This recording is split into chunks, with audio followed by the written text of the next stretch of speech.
Welcome to Raging Bullets, a DC Comics fan podcast, episode 801. We begin to tackle hard-traveling heroes.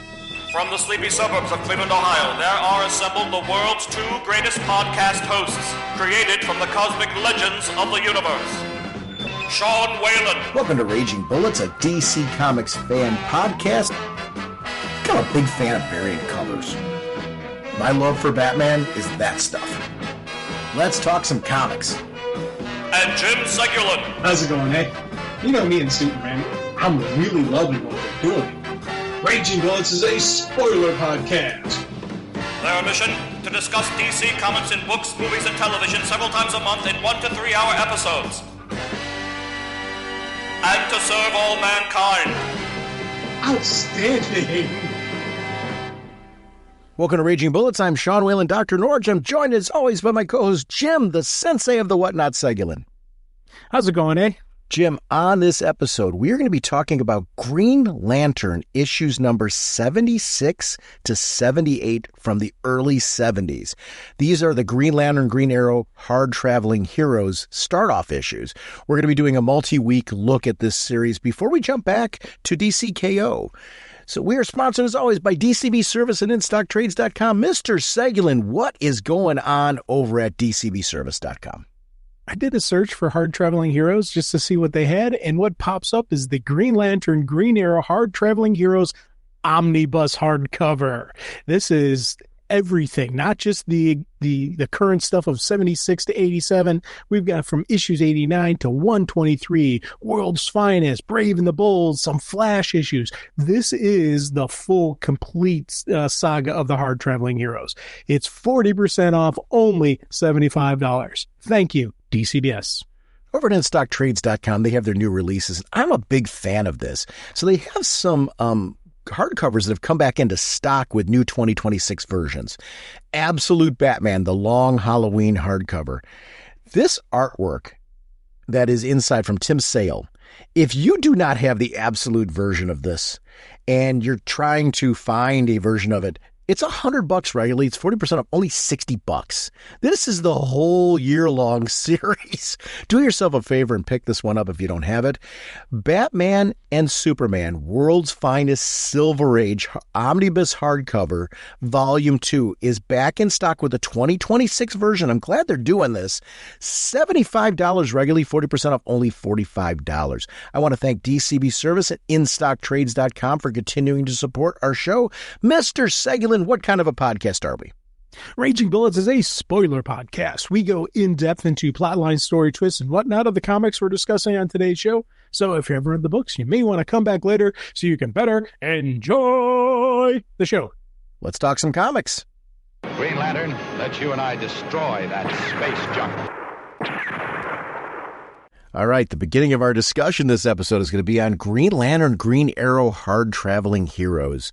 I actually want to call it Green Lantern and Green Arrow issue number 76, but it really is Green Lantern 76, 77, and 78 that we're doing today. The writer is the great Denny O'Neil. The artist is Neil Adams and Frank Giacoia. The editor is Julie Schwartz. And so much to talk about here. This is a iconic run.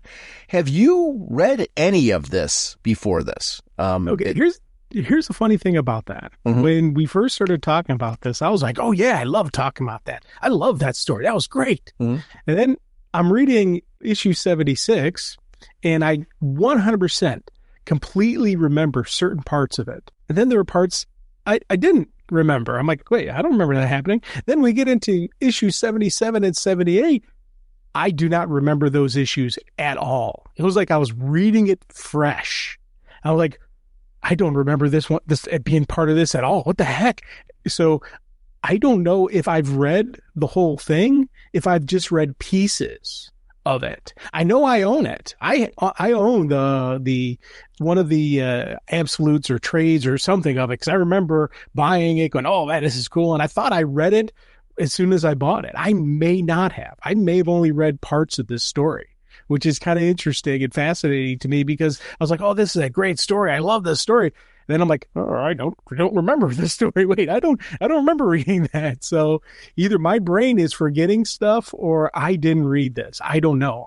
Right now, so it's kind of exciting because for me, I stopped at 78 until after we're done with our discussion. Then I'm going to read the rest of the stuff, see if I remember the other parts of the story. But issue 76, I vividly remember parts of it. Completely don't remember other parts.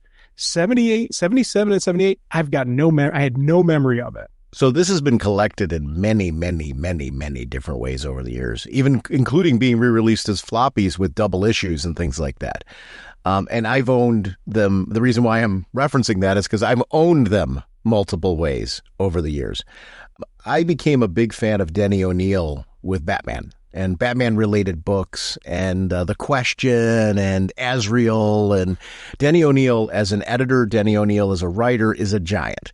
And the stuff that Denny O'Neil touched during his career is, I'm not going to do it justice rattling it off, but as a Batman guy, some of the biggest Batman events, Batman crossovers were helmed and led by Denny O'Neil as an editor. And when you're a strong editor, you're involved in that whole portion of storytelling. And there were Batman summits and things like that in order to put all this stuff together. Denny was absolutely very much a giant. Neil Adams, my first exposure to Neil Adams was during my childhood. This what we're talking about today was very early 70s Green Lantern. So this is, you and I were like infants when this stuff was out. The cool part about Neil Adams' artwork is so much of the iconic Batman artwork that I grew up with that were drawing me in, including books on records, had Neil Adams' artwork in it.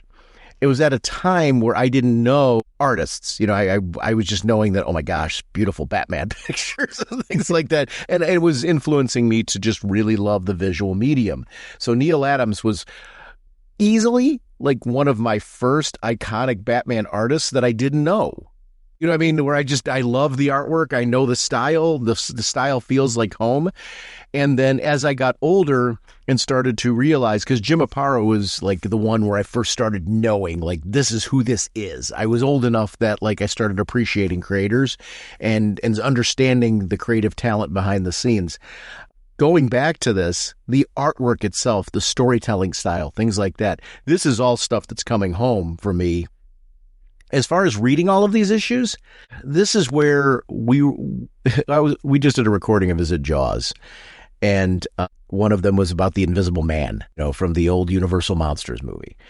And I know from Superhost and Big Chuck and Little John and the Ghoul Show and stuff like that we grew up with, I know I've seen it. I don't know if I've seen the whole thing because that was all destination television. You're seeing certain sequences of what you're referencing here. This, I run into the same problem. I've gathered these issues, I'm sure, in various collected editions, various Neil Adams collected editions, Green Lantern collected editions, and things like that. I don't know what I've read chronologically and sequentially, what I got from a flea market, and those type of things over the years. So these 3 issues, there are parts of it like you where I'm like, I have vivid memories of it. And then there's other parts where I'm like, how is it possible I didn't read this? So it was that type of thing. Let's go to one place. How did this hold up for you? Like, we're reading this today. So because I'm with you, there was a lot of newness to this. So as I was reading the stories, I knew the basic touch points that they were touching on, social issues and of the time, and really being contemporary in the sense that they were tackling things that you just didn't. And they were kind of in the face of, let's shine a spotlight on some of this and really deal with it with 2 very different heroes with 2 very different backgrounds and thought processes, which is true of any friendship, right? You and I, we've done this podcast for 20 years. One of the great things about doing this with you is you and I are not the same person. So I love how real these 2 read in the sense that you can see I could see you and I having a deep philosophical conversation where we're friends. On the basic core, our morality is very, very similar. But because of just different parents, different backgrounds, different experience, different upbringings, you all of a sudden have just a slightly different perspective on these things. And these two get into some lively debates over them. That part of it, I did not remember being a part of this. How did this feel today, reading this book today? Dude, man, one, it held up strong. This is an amazing story to read it now. And you could even apply some of the concepts and dialogue to current issues we're seeing in today. I agree. Very easily, this could be very easily transferred to present day society with little tweaks here, little tweaks there. But again, and it's part of the sad thing of life is some of these issues that they're talking about here from the 70s are still present today. Yeah. And it stinks that we still have these kind of social issues going on in the world, in America even. Yeah. It's that is something that, again, as I'm reading this, I kept reminding myself, this is from the 70s, but that's still going on. This is from the 70s, but that's still going on. And it was kind of interesting. And I found myself thinking of how things would be tweaked a little bit modern times, because some of these issues are still prevalent, but they've either gotten worse or they've shifted. And I think that is something that fascinated me, how much, again, just the nature of how true this reads now, but also something you said about these two friends, because I've always seen them as, the buddy cop best friends and thing. Here they're going at it a couple times, and they even come to blows one time. And there's a lot going on where, especially Ollie is calling out Hal on a lot of stuff, and then that is something that I 100% did not remember from the Hard Traveling Heroes. I did not remember at all Ollie calling out Hal so much on this. Ollie's being Ollie, so I wasn't shocked by Ollie saying it, but I was shocked by him saying it to Hal, because I never remembered that part of it. I was more used to seeing Ollie this way, and maybe it is more, I'm getting my reading experience, the Satellite League. When Ollie was involved with that's where I remember Ollie being a rabble-rouser. And I say that not negative about Ollie. I always liked that about Ollie. Ollie, I'm like, that's where the comics started to get more mature. We're talking about things and getting in your face, and not just everybody going, hey, yes, let's go do this. Ollie was the one that would bring up social issues relating to it. And I really liked that about the character. He just had some very, very strong beliefs. And I think it does make this feel very real world. And you're right. This held up. I was like, as I was reading it, I'm like sitting there, well, maybe people should read this today. It's some of this, and I hate to say, I don't want to get too political, but some of this would be condemned by some people because as being too woke. And I'm not going to go crazy with that, because it's not about that. I actually think this is an example of comics doing what comics have always done. You've got creative talent who is not afraid to tell stories that challenge social norms and social concerns. And I think it's really great to see in the 70s that comics were always doing this. This is not new. Amen. I'll tell you, I'm so glad you brought that up, because you think back to when we talked about Legion of Superheroes. We said that. Right. We're like, this is a comic book trying to because what he wanted to do with Pharaoh Lad. And that, again, comic books have always done this. They've always charged it. So a lot of people today are saying now, comics are getting too woke, this and that. And they're like, no, comic books have always done this. Right. This is the thing that it's always been under the guise of it being a comic book and again, they're talking to the young reader, just reminding them, hey, think about this stuff. So when the young reader who's reading this, maybe when they get older, they'll remember the lessons they learned. Maybe they'll be the next generation will be better. And we've seen improvements in a lot of stuff. There's still issues, dramatic issues out there but we have seen some improvements in how we treat each other. But as we are seeing improvements on treating, there's tweaks and changes where we're doing other stupid stuff to each other. And again, I wish it's one of those things where I wish, because we would just stop being jerks to each other and just treat everybody fairly. And if we started doing that kind of stuff, maybe life would get a little bit better for everybody.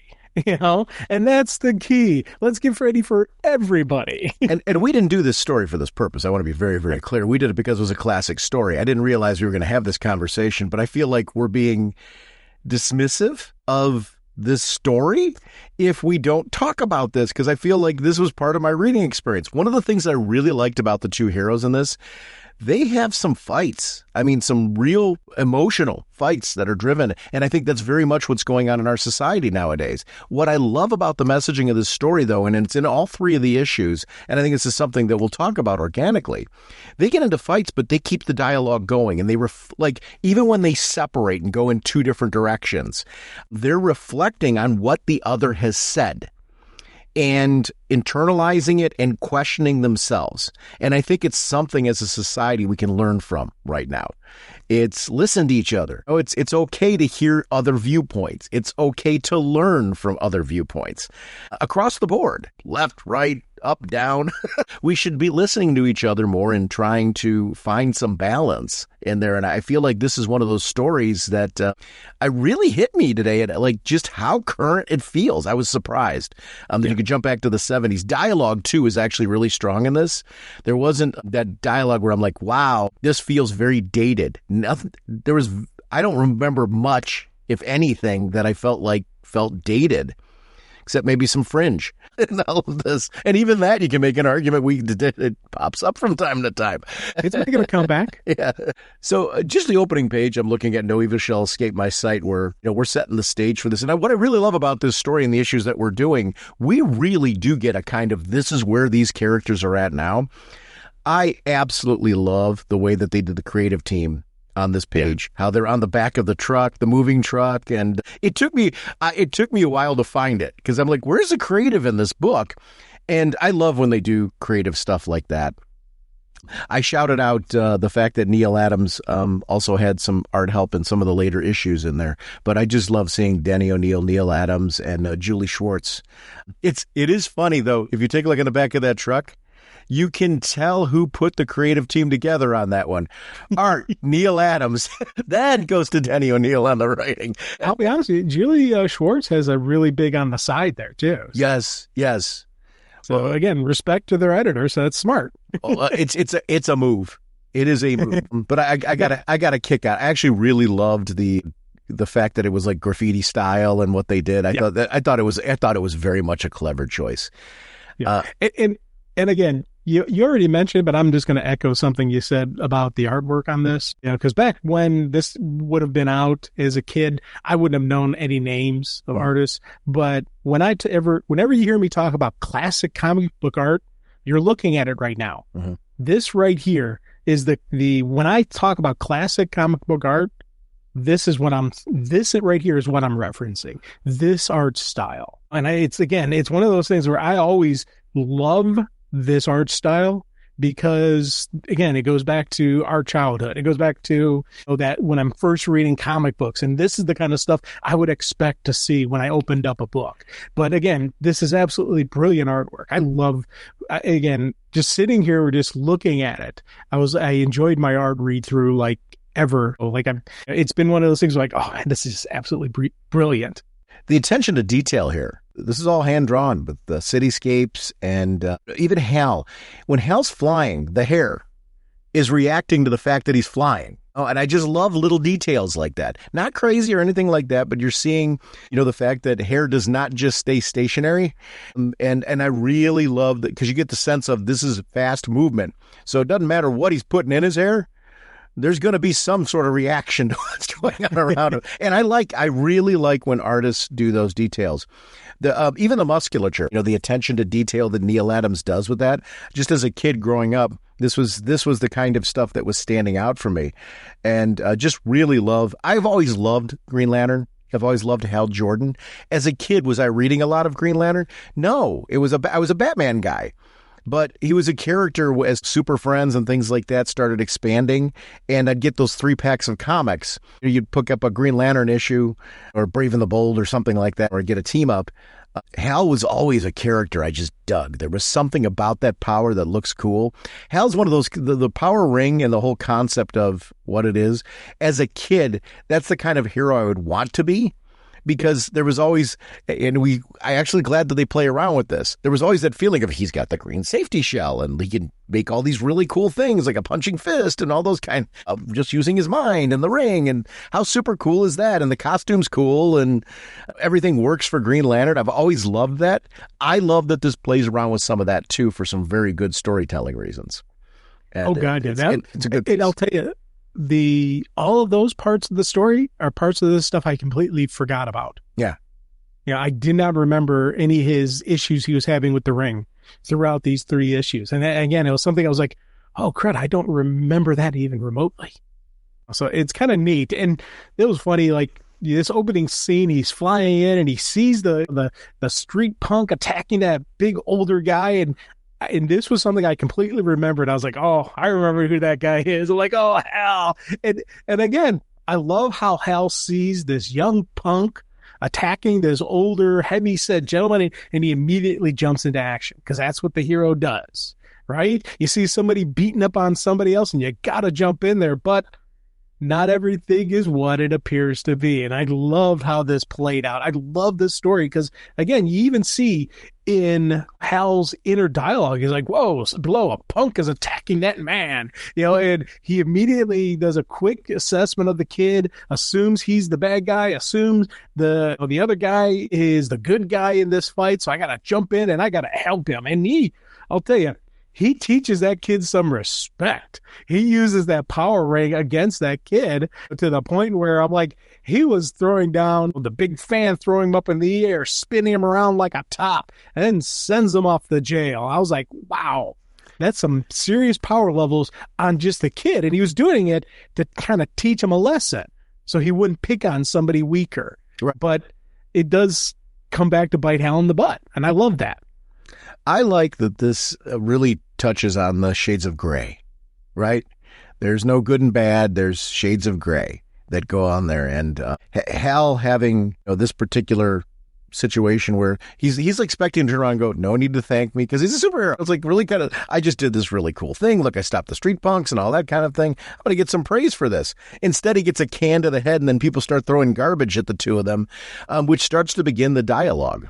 I do love this Ollie. And there's something about him where I don't always agree with Ollie's approach. You know what I mean? Like Ollie's already always condemning everybody. Sometimes Ollie his intention is to start dialogue. Sometimes he shuts down dialogue in his approach. But I like that. I like there's a humanity to it. There's a passion to it. That's what I like about this Ollie is that he's very passionate about social issues, which I have lots of friends who are, and they always make me think. But sometimes it's like, listen, if you want to get people to listen to you, maybe chastising them all the time isn't the way. But it's very Ollie. And I love that we know who he is. And there's something about him that brings something different. And he's a true hero and a passionate hero. Now, okay, so here's something I had a question for you. Mm-hmm. Is this Ollie Queen the billionaire or is this Ollie Queen the non-billionaire? Because I never know where in time. Because sometimes Ollie Queen's a billionaire, sometimes Queen Industries, and sometimes he's not. I can't tell if this guy is the billionaire or not. So no, and just in looking it up, the Green Arrow of the 70s, Green Lantern, Green Arrow run, he wasn't rich. He had lost his fortune and was a vocal advocate for the underprivileged. Okay. And it was a departure from his original wealthy playboy persona, which is where the character started. It was funny as you were saying that. I was like trying to remember time placement. I'm like, I don't remember time placement where he was at because he has weaved even in our tenure of doing this podcast, he's weaved in and out of those financial pieces. Well, some of it was because he was dead, but which will have an effect on your fortune. But it's interesting with this character as far as where he's gone. And it would be an interesting contradiction as far as, although you could see him doing strong public work acts using his fortune if he was rich during this time. So there's nothing in the 3 issues that we read that actually indicates what his financial status is. So it was a great question you were asking. That's why I had to look it up because I'm like, I don't remember if this fell over there because I knew it was a roller coaster with him. And I appreciate that. And again, I like you. I like the fact that he is calling out Hal in this sequence, and he's like, especially he's like, hey, why don't you go chase a mad scientist or something? Just stay out of this. This has nothing to do with you. And I love then as he's like, what are you talking about? Oh, let me give you the guided tour of how the other half lives. And I'm like, and here's the thing, Hal's not a billionaire.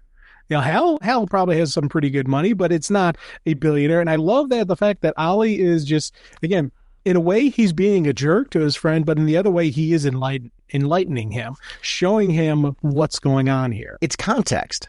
Ollie has information Hal doesn't have. Hal came in on somebody being assaulted. The visual that Hal flew in on does not tell the whole story.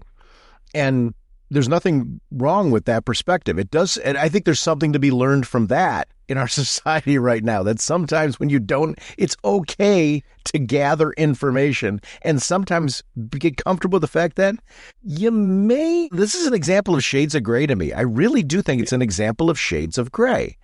And I really love how this approach goes. One of my favorite shows that I watch is called On Patrol Live. Mm-hmm. It's a live TV show where they follow 9 different or 10 different police departments, and they've got cameras following them and all that. And one of the things I love about it is when the officers are first showing up on scene, they just have the report that came in.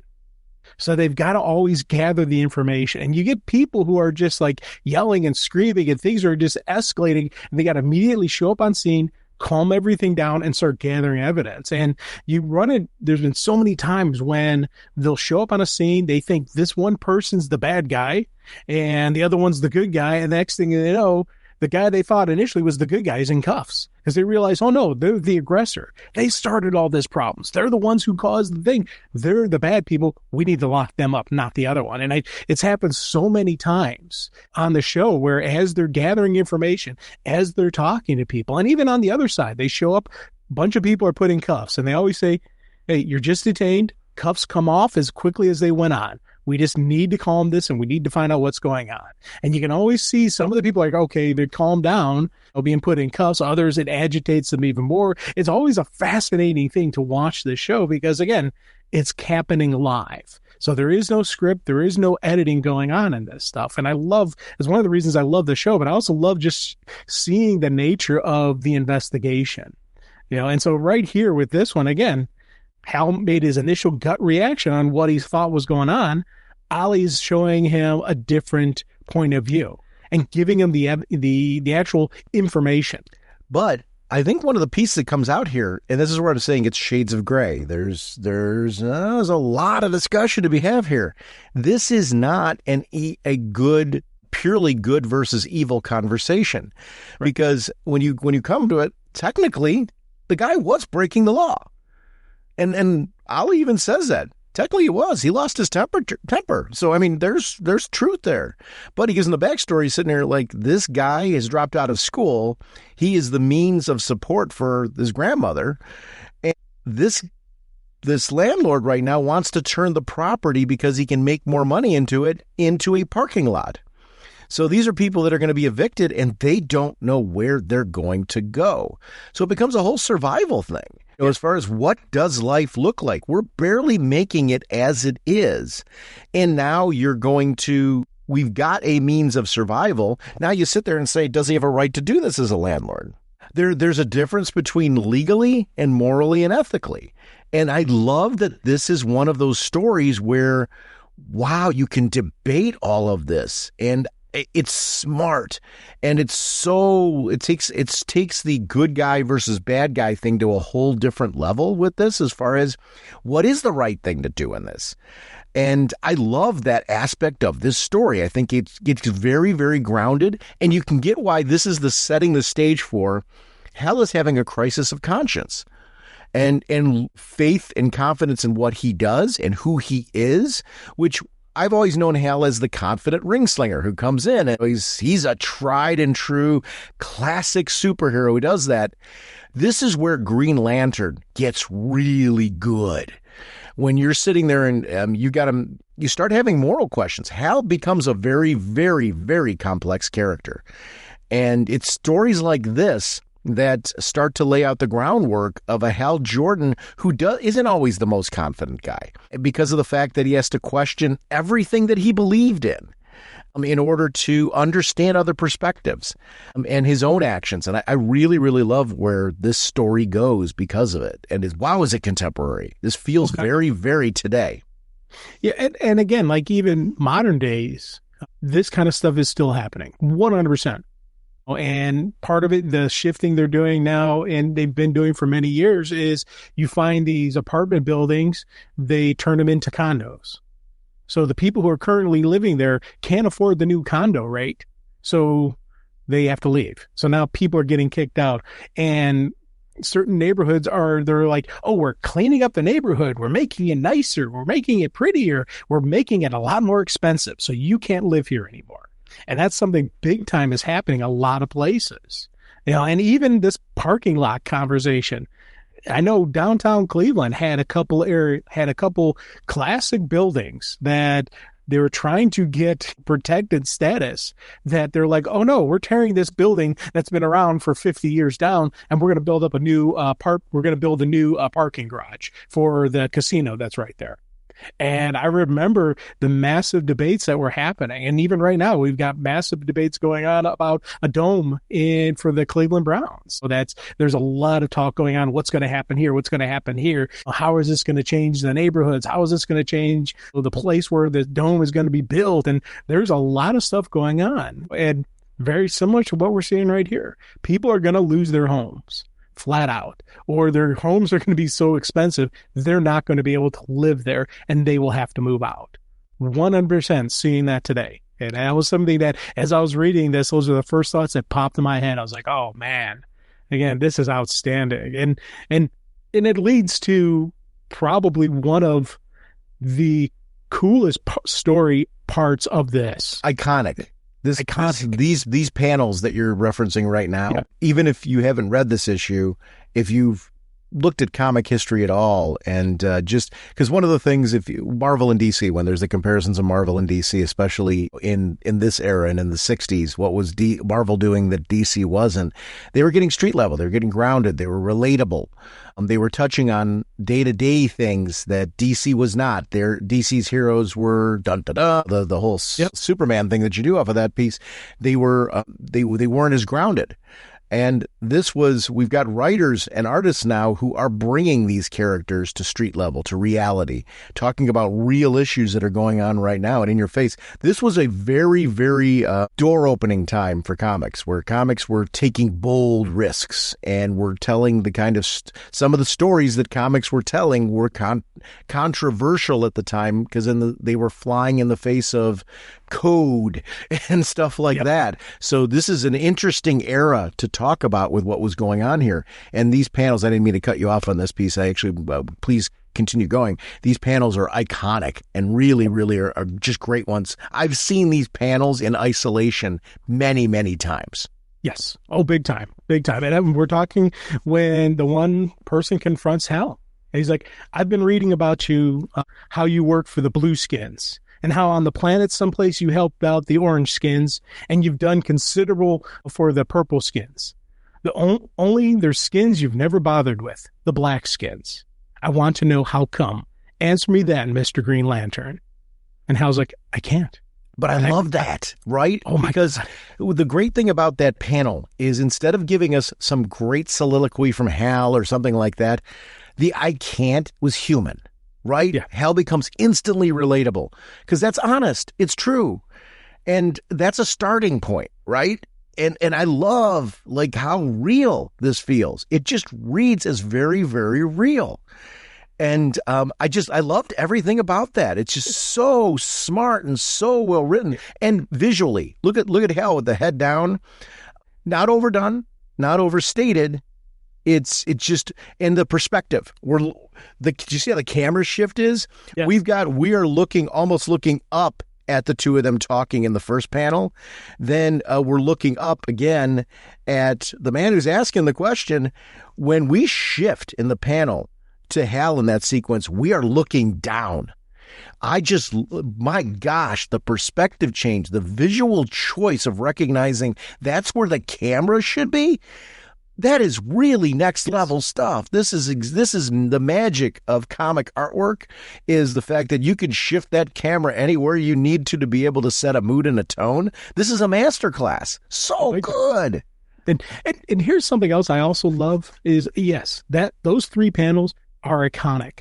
But then you flip the page and you've got Hal saying, okay, yeah, I'm a dummy. How do I help? Tell me.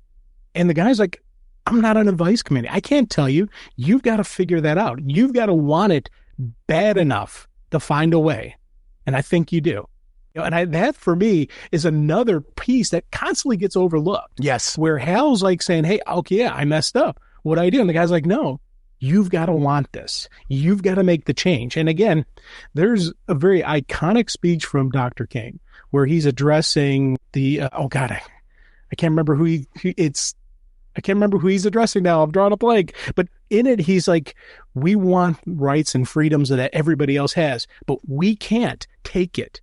We have to be given the right to do what everybody else can. The people who are in power have to do this. Yeah. The people who are the oppressors have to be the one to do this. The people who are holding people back have to be the one to make the change. All we can do is point it out. All we can do is stand up. But in the end, you have to do it. And it was just like, it was one of those things where you're just like, and I know and I've heard many stories where that wasn't the first time he said that. He said that to Kennedy. He said that to any president who would listen to him. He said that to any world leader who would listen to him. He always constantly said that, and it's part of the big confrontation that he and Malcolm X used to have about Malcolm's like, hey, we take it. By any means necessary. We take what's ours. And King's like, no, we can't take it. All we can do is show the world what's going on. We have to bring light to the darkness, and then we can get our rights, get our freedoms, get our independence, get what's due to us. And it's one of those things. This kind of right here is that same kind of mindset, that same kind of message being told. And I was like, so it's funny because like that one page, those are iconic, but I love these panels as well, just because of that kind of same tie to that same message. Yeah. I love that Hal, because you want to do something, right? And he's a doer. It's one of ththose pieces. I think we're all, if you're a doer, you want to immediately go and solve a problem. So he rushes off because Ollie's. This is where the two of them, I think, are very good for each other, and sometimes bad, because Hal's not ready for this confrontation that he's setting off on right now, because he walked into this situation like a storm, which you do as a superhero. You see a crime and you're trying to stop the crime. Now he's running into the other situation like a storm, and I really loved his dialogue with the landlord. Because the landlord's glad to see him at first, shocked, but glad to see him, and as Hal is like making his case over there, I love that the landlord's kind of like, you crazy? Like, I'm not breaking the law here. I know my rights. This is my land. I have the right to do this. And then all of a sudden his muscle comes in. He's got people. And they're like, escort this man out. I don't know. He's talking crazy talk. And you get the perspective. I'm not saying he's right. Again, this goes back to what is legally right versus what is ethically right. That's where you run into morally gray areas. And I love how smart this is. It's a conundrum. And I love that it's not clean. This is where comics get fun, is when they get dirty. And they get into the grit. And this is a very gritty story in the sense that we're skirting some lines here as far as what should Hal do. And I love that Hal says, I can't, to that man. When he's asking the question, I like that feeling of there's not a clean answer to any of this is something that is prevalent throughout these issues that we're reading right now, because it sets the stage for this journey. It's called Hard Traveling Heroes. When they were writing this and putting it out, that tagline's not anywhere in the beginning of this. It's been bundled together, obviously through things that have gone on through the series when you go through. But I love that this is setting the stage as far as why you might need to go on a journey. Yes. Yeah.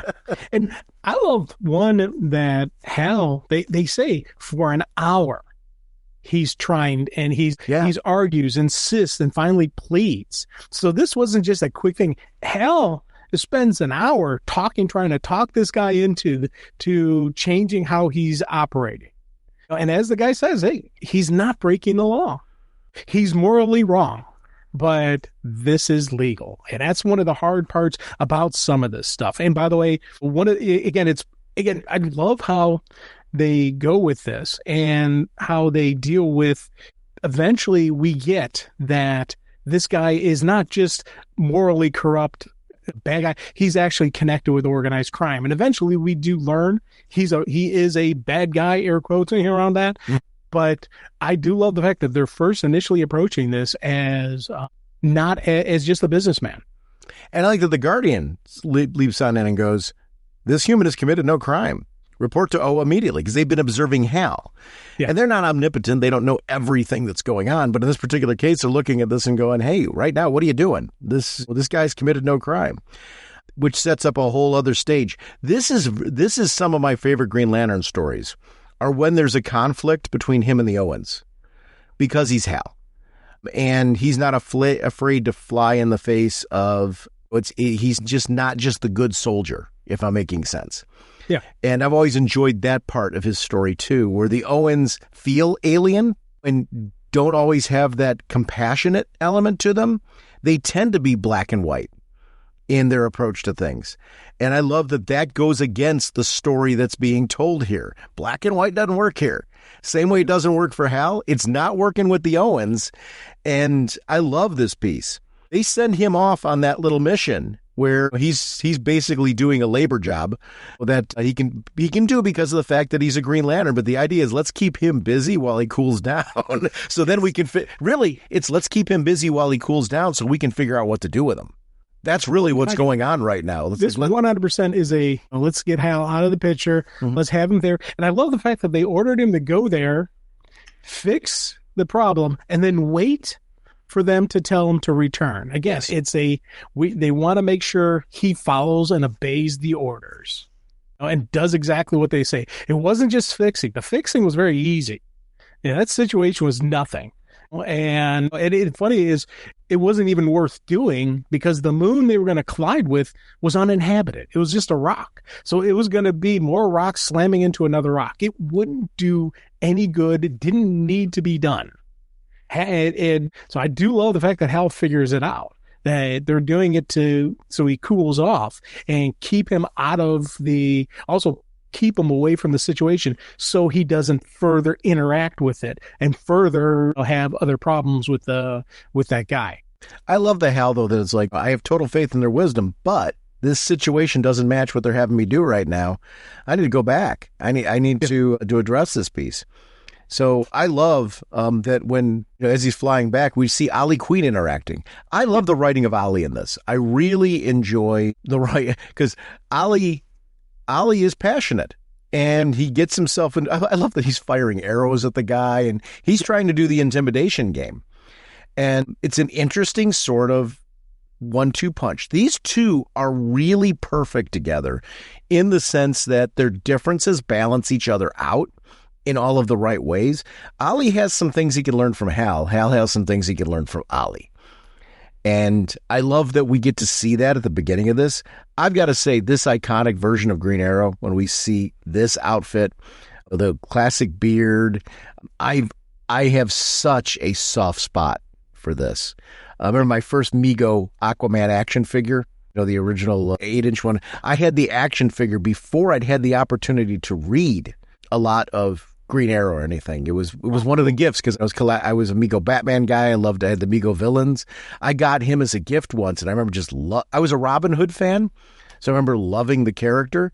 And so we didn't have a lot of Green Arrow in other media to go off of at that time because he was a backup stories, right? He didn't have his own title yet, right? So yeah, it's kind of neat. And again, like. In the 70s. Yeah.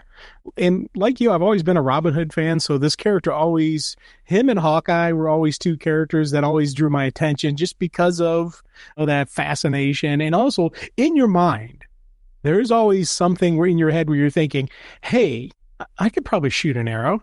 I could maybe become Oliver. I could maybe become Green Arrow if I just got to practice. It just takes practice, you know? And those are the kind of heroes I do love because, again, like with Batman, you know, yeah, you'd like to think, oh, but there's no way you could get to that level that Batman is. Even if you were a billionaire, you still couldn't get to that level. Right. Green Arrow, though, you do think, hey, maybe I could pull this off. Maybe I could do this. Shoot a couple, figure out how to do some trick arrows and all that. The boxing glove arrow, hey, maybe figure that stuff out. I could actually become Green Arrow. And I think that's one of the coolness of this character, and also especially teaming up with the space cop who's got this power ring that can't.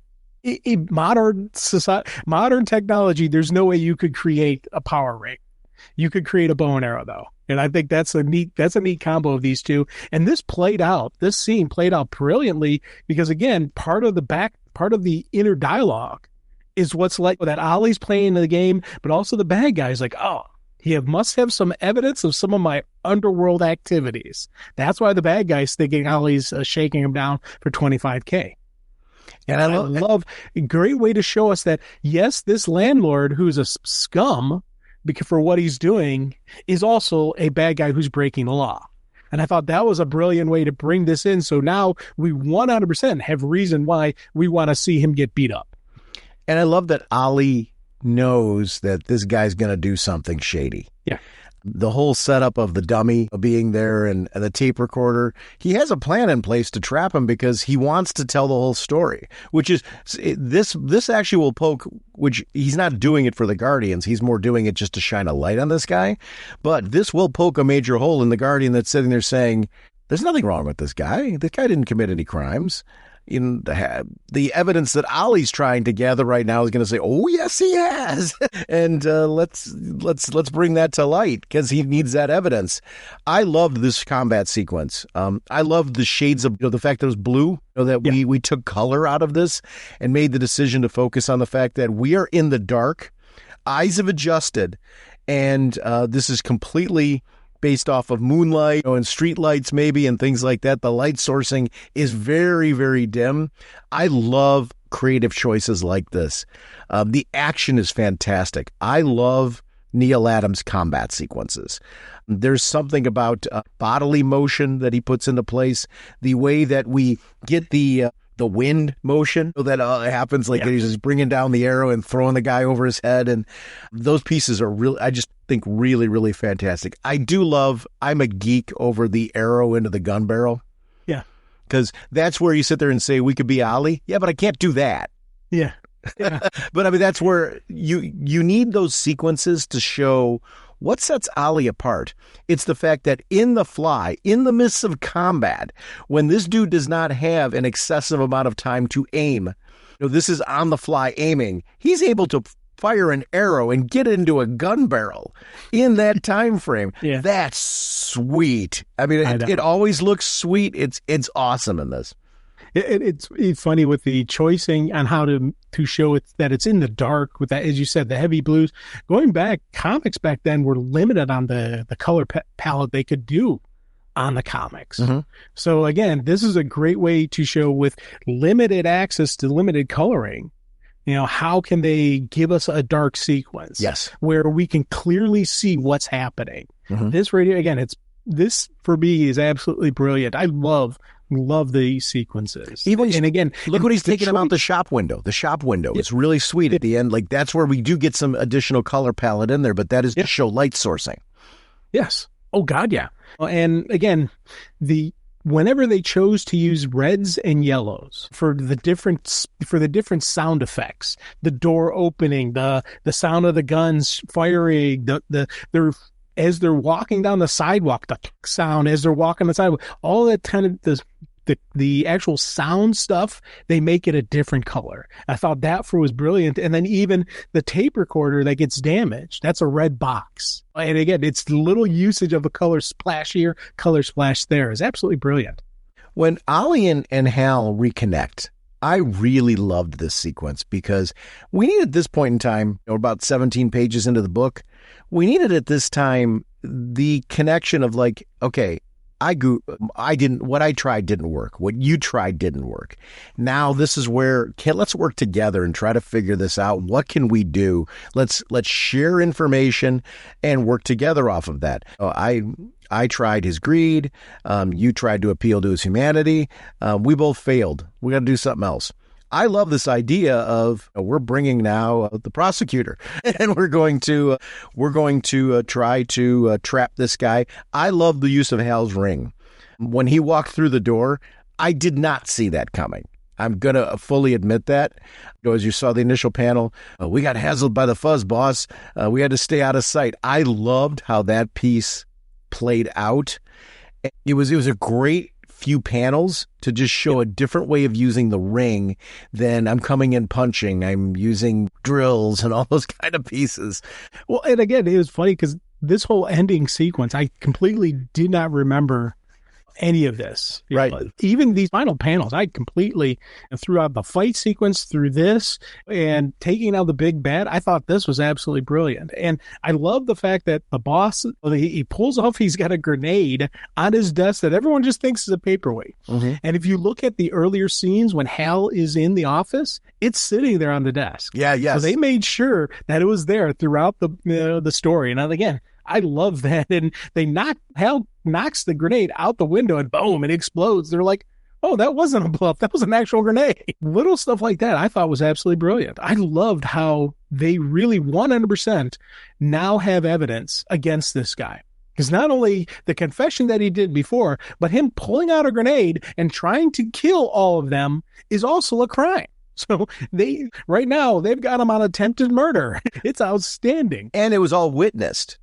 Yeah. So it's not one of those things where you even need Green Lantern or Green Arrow to provide the testimony there. This was all witnessed. I did like the subduing him in a giant mousetrap. Yeah. Yeah. Little stuff like that did make me geek out. The epilogue was really cool, where the debate with the Guardian is going on with Ollie there. We get to see the passion of these two debating because Ollie likes Hal. It's really clear. Because if you don't, you give up on people. You know what I mean? You're just kind of like, I'm not going to have this debate with you. What's the point? I'm wasting my time. I'm not going to get anywhere. He wants Hal to understand his passions and where he's at and maybe see the other side of things. So obviously he respects Hal and who he is and his morality and what he brings to the table. He's trying to more round him off a little bit. And in some ways, what I love about this, Ollie and his passions, he needs Hal to round him off too. I like that they both kind of, they worked the best when they were together and they came up with a plan together. This sets the stage for a very, very cool journey. And this is something, and I love that I forgot, here's a piece that I forgot, and I don't know why I forgot this. I forgot a Guardian went with them. Yeah, me too. I completely forgot that they had a Guardian there. Mm-hmm. I forgot this whole epilogue about, and I love how Ollie is calling out the Guardian saying, you have no idea. You want to find out? Come here, walk on the earth, see, interact, come off your perch, touch, taste, laugh, and cry. Learn where we're at and why. I love Ollie calling it, and I love the fact that the Guardians are like, hey, he may have a point. And they have a debate. And they have a debate for a week about this. And I love that how they're showing time passaging and just, again, in one single panel, they're talking a week after Ollie tells them this is when they finally decide to do this. And it's something that's, again, all this stuff I completely forgot about with this. Oh, and by the way, I just remembered the Dr. King speech I referenced before was to the United Nations. It was one of his speeches to the United Nations. I just remembered it, seeing his image there. It flashed in my head. You can find the speech online, obviously, because it is one of his, it's not one of his more talked about speeches, but it is an absolute iconic one that he does. So, but continue on. And I do love the fact that the Guardian goes there and I'm like, man, how did I forget that? And it's one of those things where it makes me think, did I read this whole series? Because I 100% do not remember a Guardian there. See, I find that with a lot of the stuff from the 70s, though, that I read at some point in time, because of the fact that, I mean, we're in the 2000s now. I'm in my 50s and trying to remember things from when I was 10 and read in broken lots. Because one of the things I like about these issues I know I did not read these chronologically when I got to them. I didn't read all of these issues. I read most of them. And over the years, it was getting them through flea market boxes that I had my most success with them, because these covers, I remember them. I mean, just vividly being like, oh man, I got one of these. That was a gold mine. And it didn't matter how beat up it was. I wanted to read the story, because a lot of these were very beat up when I got them. It was kind of like the cringe condition. It's not when you got them from a flea market, though. You knew that. You knew that there was going to be a gem in the box that you'd get to read. You wished it was mint, but you were glad you got a chance to read the story. These were great. What's great about the format of these, think about this. This was a done-in-one issue-ish. And what I mean is, the story itself wraps up good beginning, middle, and ending, but there is an ongoing story that is going through there. So as a reader, you can pick up the 3 issues that we're talking about. You can pick up any one of these in isolation, figure out what's going on. If you've been reading every issue, there is this ongoing tale of them traveling together that you get to journey on. But the stories, all 3 of the issues that we read are done in one. Yeah, really, when you think about it, they have a beginning, middle, and a resolution to them, and the heroes then continue traveling on. So this next issue that we're going into, and it's Neil Adams. You got to comment on the covers, right? Oh, God, yeah. This is one hell of a cover. I mean, brilliant. In the heart of the American war zone, you got Hal and Ollie, and you're wondering why you're like, Ollie's arrow's broken. His quiver is broken. His bow's broken. I'm drawing a blank at the moment. And then you see Hal's costume's ripped up. This is genuine to the story in the sense that Hal's weaker in this. And we're going to talk about that in this issue, what has happened to him, which is really where I was going with all this. But I like that we see both heroes in the down and out and being swarmed by numbers. It's very rare with Green Lantern that you feel like he's in danger because of the invincible power ring. This is one of those things where they made an interesting choice with what they did with Hal in this one, because he got his slap to the wrist. They give him a vicious slap to the wrist on this one. And right at the wrong time, too, right in the middle of a firefight. Yes. And wait, no, they don't like that surprise you've got this problem. They don't tell him this ahead of time. Like, hey, listen, Hal, I want to pull you aside right now. You kind of, in our mind, you've been screwing up. So we're going to depower you a bit. So get kind of used to that. Prepare yourself that you're going to be depowered a bit. No, it's, hey, you're about to die. Guess what? We spanked you. It's like, thank you. Thanks, Guardians. This is where the Guardians really are jerks. Big time. They really are big time jerks. And it's one of the things that always cracks me up about the Guardians and currently what happens to them throughout time. Sometimes whenever bad things happen to the Guardians, you kind of find yourself saying, they had it coming. They deserve this one. Yes, absolutely. This whole opening sequence with them where they're getting shot at. And I love that just randomly traveling along, you get shot at because of the fact that you happen to be in this location. I do love that this is where Hal's got more than one thing going on here. There is the depowering that the Guardians have done to him and his lack of confidence. Everything that's happening, and I love that, like, my power ring isn't reaching. That is not, did you read that as the Guardians doing or Hal's lack of confidence? Well, I completely read that as being Hal's lack of confidence because the Guardians haven't depowered him yet. That happens later in this issue.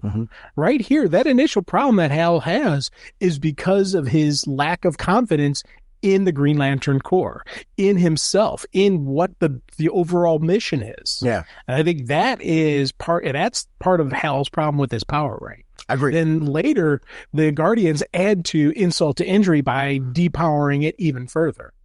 So they take out his his invulnerability, and they get rid of that. So Hal's now, he's already questioning everything, and they make it even worse on him. So, and again, I love the fact that we do get a gut check time from Hal on this. It's time. You're either a hero or you're not. Let's see what you can do. And going back to what it says on the cover, let's see you be a hero without your power ring. Yes. I love the fact that the cover has that on there. And later we do see Hal has to be a hero without his power ring. It was a neat little usage of it. I thought that was cool. And I also love the fact that I keep calling it him Ganthet, even though I don't know if this is actually him, if this is just one of the Guardians. But for me, because they all look alike, so it's kind of hard to say this is that one. So, but to me, I always think that that's him, and that's the reason that later on he has such a good connection with Hal and the other Earth Lanterns, is because he spent time on Earth. So I'm if you hear me call him that, that's why. Because I don't know for certain. They never give him a name, and he doesn't even get a name until later in the Green Lantern run. It's not Ganthet. Ganthet wasn't created till later. Oh, okay. So just I don't think that they've identified the character. No, they never physically identify him in the story. Oh, he's just a Guardian. Yeah. Appa Ali Apsa, referred to as the old timer, was the specific Guardian who joined. So it's Appa Ali Apsa is the Guardian here. So that's there is a name for it's. And I remember this one. I remember when we were doing a lot of the Green Lantern crossovers and stuff like that during like the Johns runs and all of that. Appa Ali Apsa was referenced in that. Okay. So. But it's not Ganthet. I was thinking that through. I'm like, I don't think this is Ganthet. But I wanted to double check that because of the fact that we don't get the identification, and I'm not going to pretend that I am a universal Green Lantern expert. I love the character, and I've loved the character since my childhood, but I haven't read everything Green Lantern. I've read a lot, but I haven't read everything. So Appa Ali Apsa is who we're dealing with here. I probably won't remember that. We know me and my memory, so it ain't gonna happen. Just call him Ali Oxen for we're good to go. You'll remember that. That I will remember. Yeah, that I will remember. Which will screw you up forever now, as far as anytime Ali Apsa comes in. Jacob, can we talk about Jacob here, because this is an example of an issue that needs to be read more than once. Because this whole sequence with Jacob at the beginning has a very different tone with Jacob's deal. I love that. I love that you can read this the first time through and feel Jacob's on the up and up. Oh, God, yeah. Then later on, you realize everything he did with Hal and Ollie, was shooting at them and stuff like that, was him doing exactly what he was being paid to do.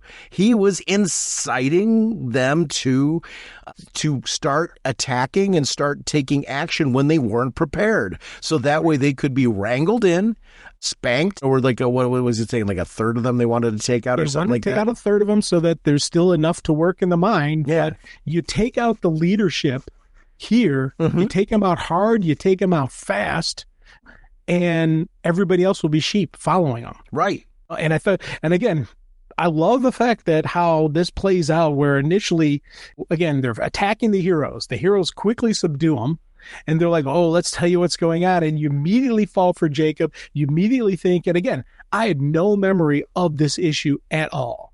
So I'm reading this the first time through thinking he's a good guy. So cool that this, I know I've read this at some point in time, but I do love when you revisit things. It's like TV shows and movies, right? You've seen it, but it's been so many years that it feels like fresh and new. I know I've read this issue before, and there were panels in there where I'm like, I remember that. But the whole story, when you put it together as one complete package, I'm with you. This read very new.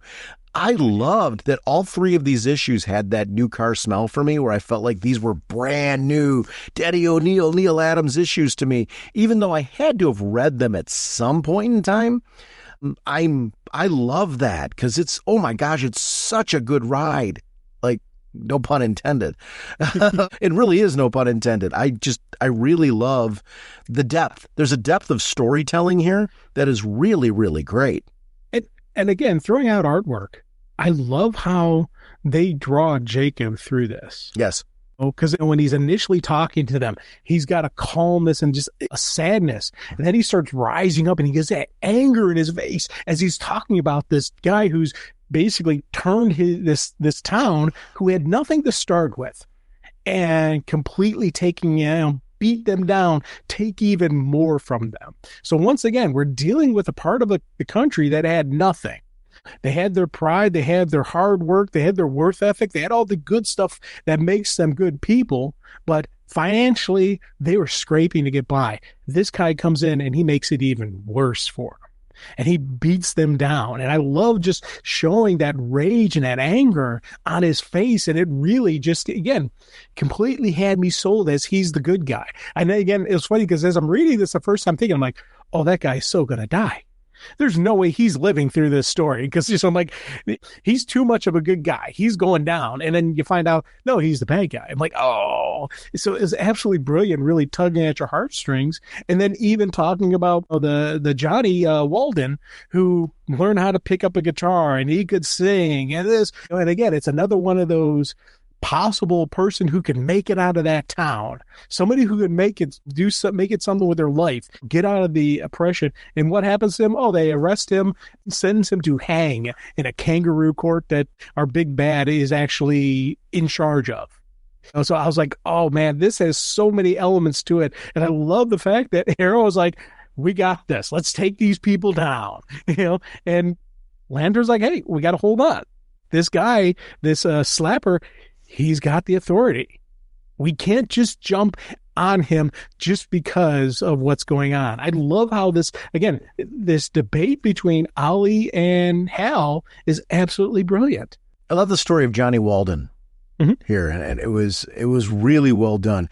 Another great example of just terrific artwork. I mean, I loved the use of the song lyrics and Johnny Walden's playing, and just kind of this idea of him being one of the people that are trying to start questioning what their situation is and what they should be doing. And obviously, he's a rabble-rouser. Let's get him. And I really love how all of this is playing out with Green Lantern and Ollie, who came apart this by accident. Jacob's setting them up. This is a master setup. It looks like Jacob's on the up and up, and man, when I believe him, in those situations, I'd be like, okay, we're here to help you, Jacob. And he's making them totally believe, hook, line, and sinker, that he needs their help, he wants their help, and he's in it with them. So it's almost like he's the third man on the team. Yeah. He's like, I will rally the people together. We'll do this all together. This is from an evil standpoint, Jacob's brilliant in this. Oh God, yeah. And again, it's later in the issue we learn why Jacob is working for the bad guy, and obviously money, but also the bad guy's plan is to get the people riled up before they're ready to strike. Right. To get them to act before it's the appropriate time. That's why they did with Johnny. That's why they captured Johnny. And I love the fact that there's a side story on why he captured Johnny and why he wanted to kill Johnny. Yep. It wasn't because Johnny was giving a rise out of the miners. No, it was because Johnny is good. Johnny is talented. He could leave very easily and maybe become a success. If he becomes a success outside, that brings attention back to this little town. Well, because people listen to Johnny's story. Yeah. So I love that we get these multiple levels, because initially when you're reading these first couple pages, you're thinking, okay, again, it's the bad guy taking out the person who's giving hope to the miners. That's why he's doing it. And you later learn out, oh no, it's not about hope. He's giving hope. It's the fact that he could tell the story. He could actually bring attention to what this guy's doing in this small town. It's absolutely brilliant storytelling. And it was something that I was like, oh my God, this is awesome. I love this. I love this story. And again, no memory of ever reading it. So this for me really was the first time reading it. And I loved how this thing played out. And I even love the fact that Ollie, who is the first guy who said, yeah, we got to do something, when he starts recognizing they're doing a suicide run into this fortress. And he's like, hey, you can't do this. You got to stop. You'll get wiped out before you get started. And who, of course, is the person saying, oh, no, we got to keep going for it? Jacob. Right. And again, I didn't catch that the first read through. Second read through, this is fantastic. I also love the place is called Desolation, and it feels like something out of a Clint Eastwood Western. And Soames is trying to keep it that way. It's like, let's stay off the grid. And so I agree with you on Walden. It's so cool that was the reason behind it. The drawing, there's some details like up there behind the store, behind his store. When you see that sequence with Jacob, I love the attention detail of the sweat coming down his face and stuff like that. I just love when artists give you this sense of this is a real breathing, living human. The attention to detail there. I mean, my gosh, the facial structure and everything. Maybe look at the muscles in the neck. And I over the years, we've been very fortunate enough to talk to artists, both pencilers, inkers, digital and hand-drawn, doesn't matter what, knowing no matter what medium or what method you're using to be able to accomplish this, the time it takes to put tiny details into character and into background. And my gosh, when I look at that stuff, I'm like, oh my gosh, the time spent on this when you had deadlines and stuff is staggering to me. Yep. I'm always impressed when we get these close-up shots where you just see those details that this is clearly done a character model study of a real human being in order to get and accomplish this. Super cool. Oh, God, yeah. Yeah, and again, I love, Jim, the panel before that, when you first see Soom, when they're first walking into town, you see Soom's store, and you kind of see the beginnings of the barrier, and you also see the gallows that they're going to hang Johnny from. Yeah, yeah. This, for me, was a brilliant stuff, but also on the side part there, you can see the mob starting to form. And they're in shadowy, so you can't really see them. But then the power of the page flip, that's when you see the mob, a close-up of the mob. I was like, oh, that is absolutely brilliant. I love the fact that they did that where, again, they're all shadowy people, but they're starting to already lay out the groundwork for there's going to be a mob there. And the fortress is behind his store and all that. And again, I love this layout. I love what they did here. This, again, is a masterclass on artistry. This story is brilliant. I love this story, but this is also an art, just absolute love of this artwork. Soames is really cool in the sequence with Walden too, where he's like hanging this dude. So there's no reason for me to put on the song and dance. We tell you exactly why we're doing all this. And I love the cocky confidence in that. It's like, dude, you're dead. I mean, so we can have a frank conversation. You probably found it refreshing to be able to just kind of roll that piece out there. The Hal panels that are associated with those pages are really, really good, where Hal is charging up the power ring again. I love this part. I used to speak that oath with pride and conviction, but now I'm not convinced of anything. The world isn't the black and white place I thought it to be. Once I might have fought for Soames, but Green Arrow has made me think that maybe authority isn't always right, and I don't know what is just.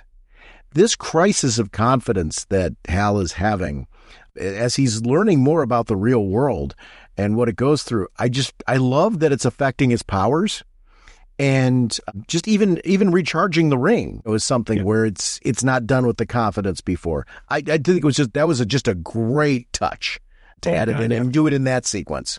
Oh, big time. And again, I loved everything you're saying. I love how they really show whatever they do in the recharge, it's all the bright green, but then when we get to that panel, it's just clear looking on Hal's face. And it's something that this story does a lot of. They do a lot of dialogue. They do a lot of the inner dialogue. And and again, it helps give you a mindset of what's going on here. And again, then you jump right from that into action. And once again, it's Jacob leading the boys. Come on, charge. And again, all that stuff completely ignored. Completely didn't notice that what he was doing. But now, and that panel where he's in red is very, very different with what's going on. He set them to run right at the bullets and was dodging them himself, so that way he survived.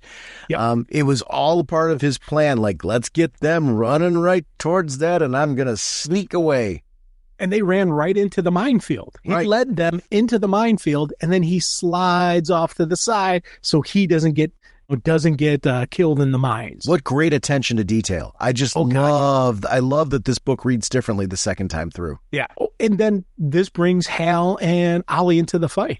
And once that happens, there's no sign of Jacob anywhere because he's already slipped off. His job was to get them charging into it. Well, now with Lantern and Arrow joining in, I thought that, again, brilliant usage of it. You got Arrow dropping some smoke arrow to give him a smoke screen. Hal using the thing to take out the mines and then cut the barbed wire fence to give them a path.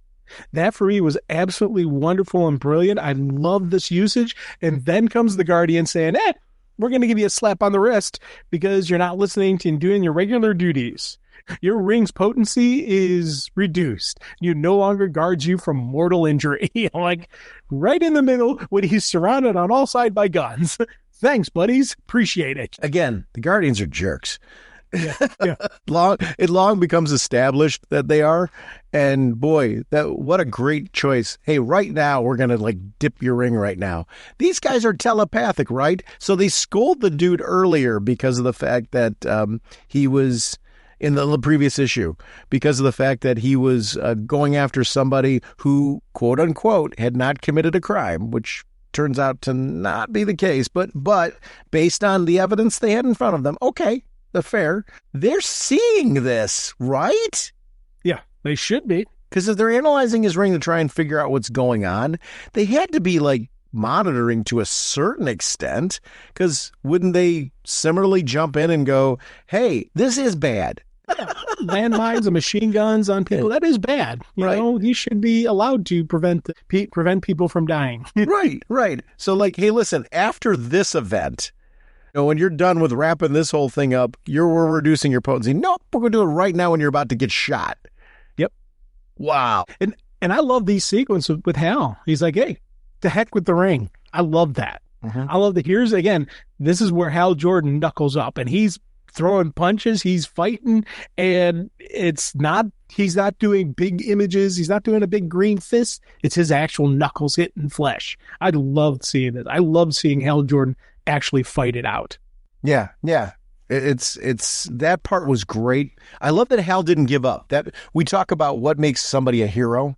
It's in that sequence where he didn't run for the hills. I don't have my powers anymore. I love that he makes that decision to heck with the ring, and we get to see him join the fray. And that part was really, really great.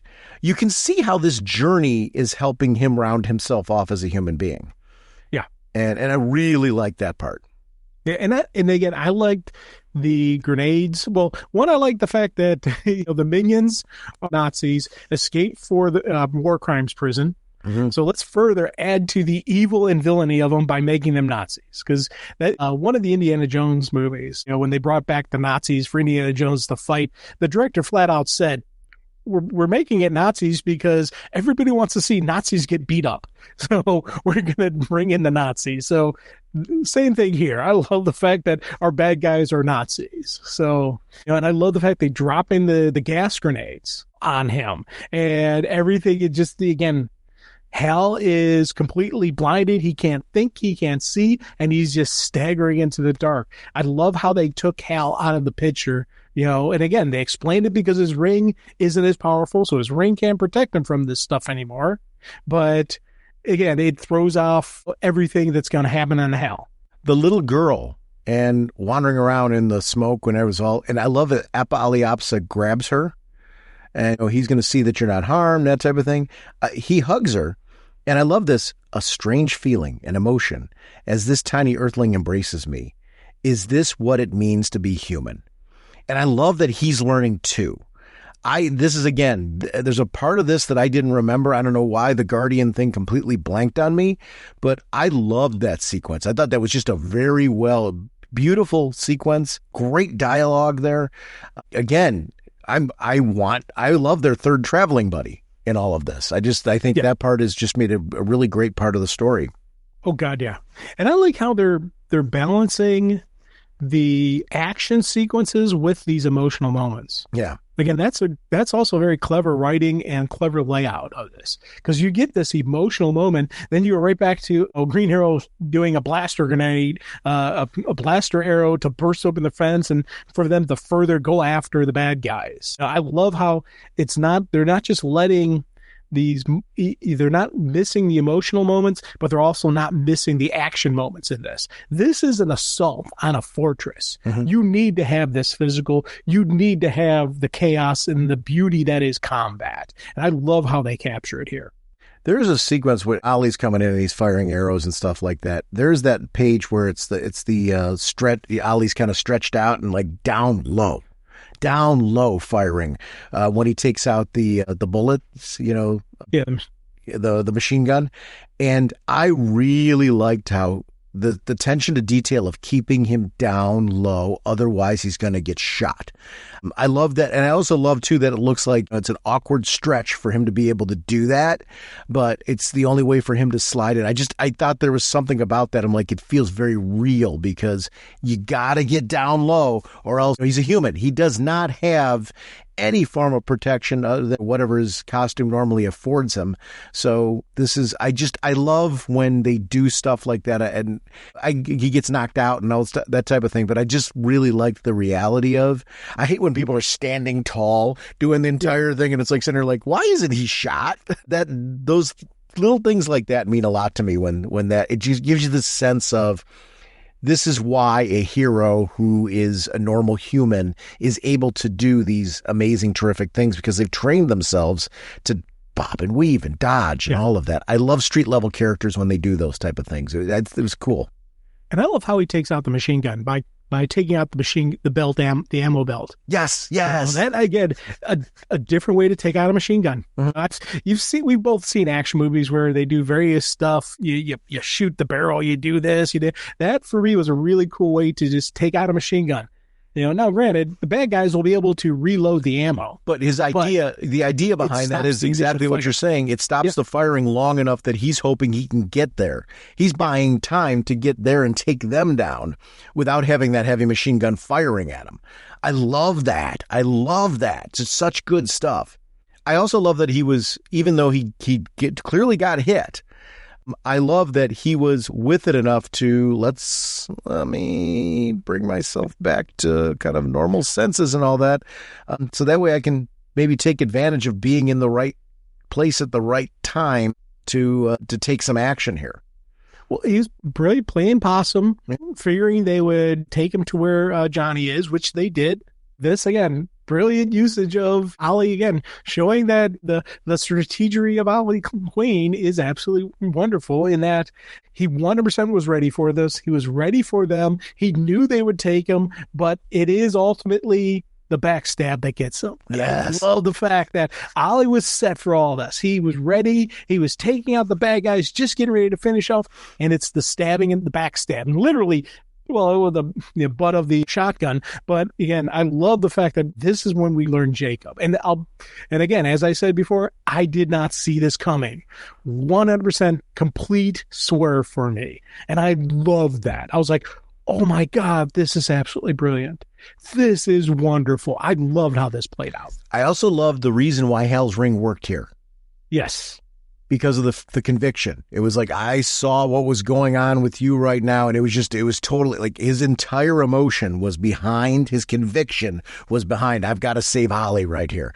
Yeah. And I love the reason behind that. I love that we're getting that dialogue of we're having, and we're probably going to continue to have some erratic behavior when it comes to that ring because of where Hal's at right now. But I love that in that moment, there's a reason why that worked. I was confident there. That total concentration was right there at the moment. And there was no longer any doubt holding me back. And I love that Hal's realized my self-doubt is what is driving this right now. Yeah. And that was smart. And I love this ending, though, because, again, we always talk about sometimes it's not a clean victory. And we've got a non-clean victory here. Yeah. Yes. Justice came to Desolation and the miners won. But look at them, injured, grieving for lost friends and family. Nothing to look forward to except more poverty and ignorance. You call that winning?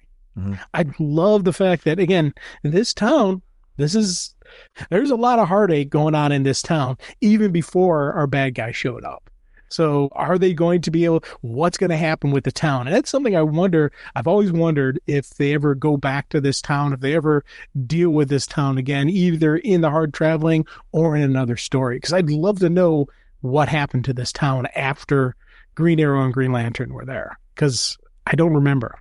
So one of the things that's really great in this with issue 78, where we're going into right now, we get a Black Canary issue. This is how you do it. Because, again, they recognize all issues can be a potential jumping on point. We get a lot of background and lore in this one.